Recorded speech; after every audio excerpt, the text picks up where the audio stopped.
তো গাইস আমরা চলে যাচ্ছি একটা বিএমডাব্লিউ নিয়ে বাঁশখালী সমুদ্র সৈকতে। আর আমরা বিএমডাব্লিউ ছাড়া চলতে পারি না। আর যাই হোক বিএমডাব্লিউর ড্রাইভারটা অনেক কড়া।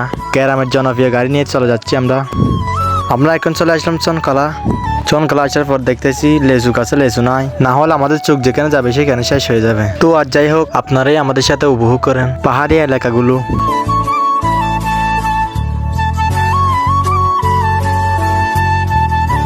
এখন চলে আসলাম গুনরি রাস্তা দিয়ে ঢুকার পর দেখতেছি সবগুলো মুরগির ফার্ম। যাই হোক পরিবেশ অনেক সুন্দর। নেমে গেলাম বিএমডাব্লিউ থেকে, সবাই মিলে হাঁটা শুরু করলাম। সাগরের অবস্থা দেখে আমার হয়ে গেছে মাথা গরম। যতবার আসবো ততবার পানি দেখি না। আপনাদের সাথে হয় নাকি জানান তো। আর কিছু করার নাই, কয়েকটা পিক তুলে চলে যাব। আর আকাশের অবস্থায় ভালো না, কখন জানি বৃষ্টি চলে আসবে। কিছুক্ষণ ভালো চরে ঘুরার পর চলে যাব বাড়িতে। আমি এগুলো দেখে দেখে ভাবতেছি সাগর তো পানি ছাড়া অসহায়।